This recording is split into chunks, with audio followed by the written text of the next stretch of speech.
Hey, what's up, everyone? Just tapping in with you.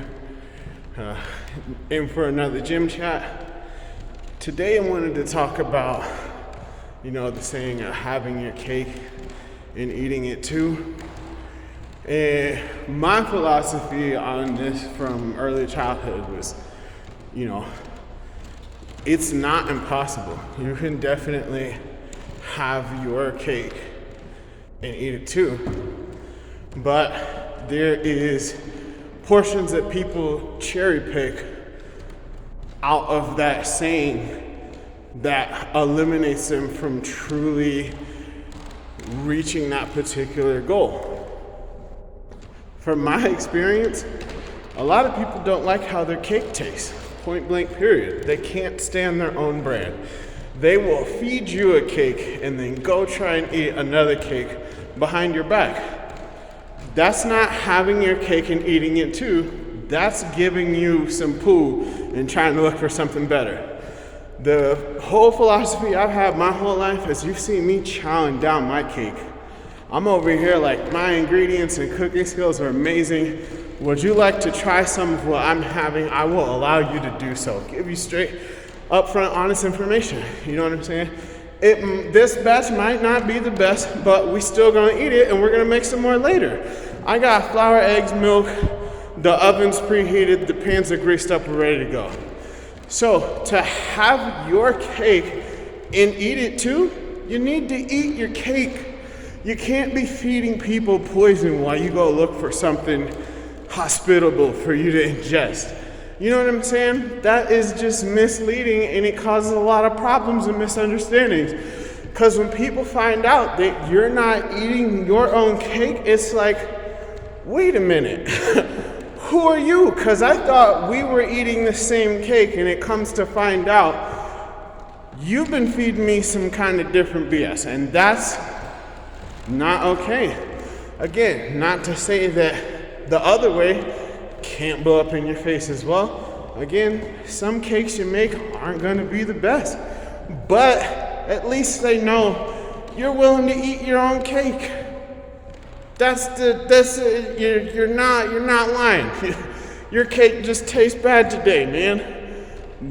I'm down to give you a refund. Hey, we can both finish this. Like I said previously, we can finish and make some more. But that's the thing. Having your cake and eating it too requires that you eat your own cake. Are you willing to do that? Do you know how to cook? Are you confident in your baking skills? Can you follow a recipe and completely, assess the ingredients so that they can be put together in the batter and mixed properly and scooped into the proper pan at the correct temperature, cooked for the correct amount of time? You have to monitor all these little things. It's like running a business. It's like running your life. It kind of circles back to that human resource thing I touched on in the previous video. People want human resources after the cataclysm happens, not before. You vet people before they get in your life. Does that lead to 100% success rate? No, but you might get a little bit further. People change. You know what I'm saying? Some of the ingredients, if you didn't check expiration dates, you haven't cooked in a while, they might be bad. But you can make more cake, and you know that you're willing to eat it. That's half of the success. If you don't believe in the product that you're marketing, you shouldn't be selling it. And that was one of the things that made, oh my God, touch base on this. So we're gonna go into a different little area here. So we're gonna talk about negotiating. This will feed into that too. So I got to work for this call center, West Corporation. We did different line groups, customer service for different vendors. So this is where I learned communication, soft skills, people skills, and negotiating skills. You're on the phone talking with people, I'm resolving issues. One call resolution. You know what I'm saying? Critical thinking and problem solving. This goes with baking your cake as well, because you have to be able to communicate to understand, listen to comprehend, not respond, and then enter into negotiations for resolution, not to assert superiority. So in the process of doing that, the first one that I started out doing was Shop NBC. It was a fun line group. I didn't really like the sales portion. They had a lot of pop-ups that you had to read. I didn't do any of that. But I took sales at volume because I could process through calls on volume because I'm getting what my customers want. I'm not trying to deter them to a bunch of extra stuff. I would hit one every once in a while if the person seemed open, but my goal was to get through the call and on to the next one. You know what I'm saying? And through being able to handle volume, that's how you enter into escalations. Escalations was fun because you had to receive information, again, listen to understand, active listening, and then you had to speak and communicate to be understood, to be able to comprehend their situation. That's where I learned to like chess as well, because they think that they're up here and you're just some lowly person on the other end of the line, doesn't know anything. But I'm also the gatekeeper to the solution that you want, So it got to be a very, very fun experience. I developed a lot of soft skills, communication skills, and I built that negotiation palette just working through people calling in for returns, saying that they received a broken item or that they were missing one of their items from their purchase. People that, that were running scams, so I had to sort that out. There was a bunch of different situations that came into play, but I just got really good at it by taking volumes. It got to be so good at it that when other people couldn't handle their escalations, I'm the guy that they sent in. You know what I'm saying? I got to be so good at it. I was like, no, nothing makes it past me. You're not gonna talk it to my manager. I'm gonna figure this out. You're gonna tell me what you want. I'm gonna tell you what I can do, and then we're gonna find a solution that works. You know what I'm saying? I loved it. It was one of my favorite parts. And then, so I made it through Shop NBC onto AT&T Wireless. And then that was just a whole different level. People dealing with their phone bills with the release of the iPhone, first release of the iPhone. Man, it was crazy. It was super good. And I had all the skills from that previous line group they were transferable. This is where you get into transferable skills. Soft skills, people skills are always going to be invaluable. Dealing with the world, dealing with yourself, it's how you choose to apply them, Again, nobody's batting 1,000, but if you're able to stay on track, things can pull you down, but you got to snap back to who you are.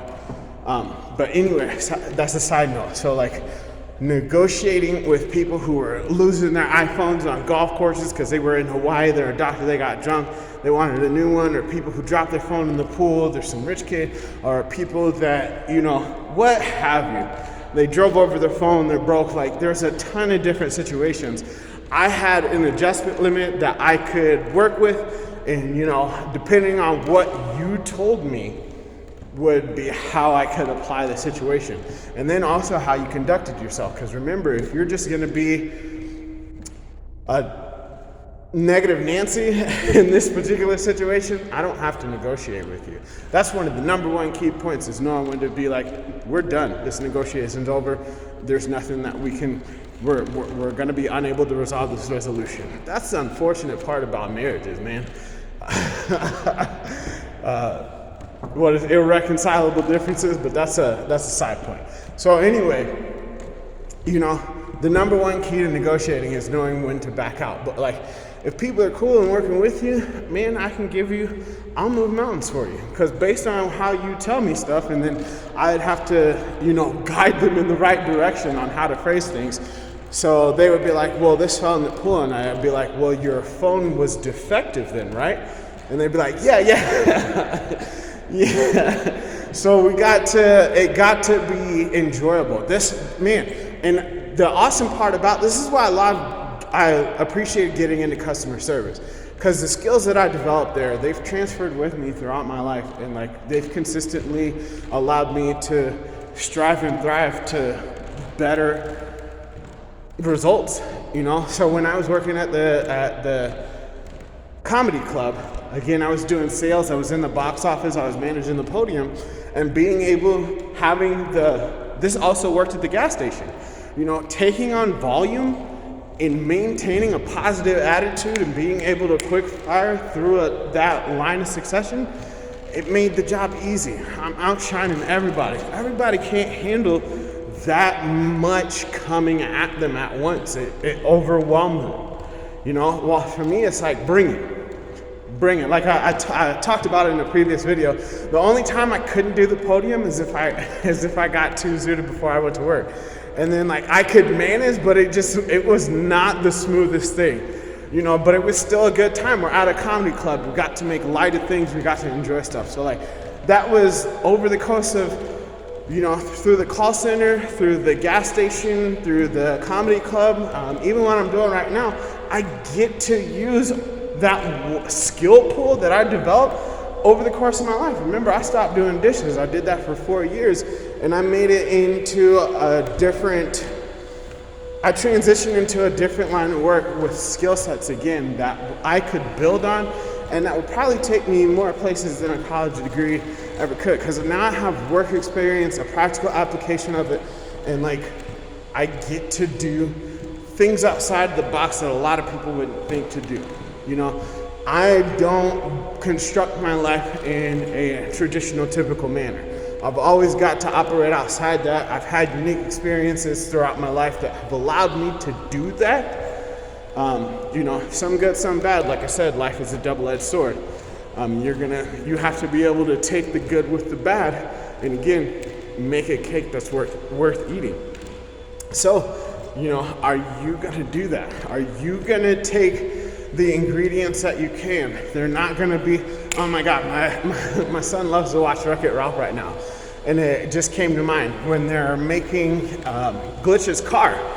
And, you know, she is shuffling through trying to do the ingredients.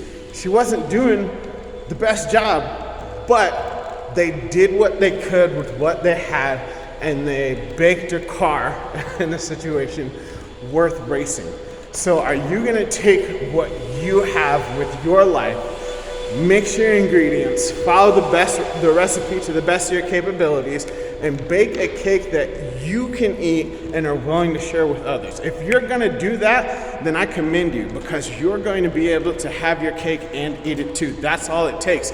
That's what it takes to be able to have your cake and eat it too. You have to be willing to bake a cake that you are willing to eat. If you're willing to eat your cake, you're gonna have your cake and eat it too. And on that note, Wages out.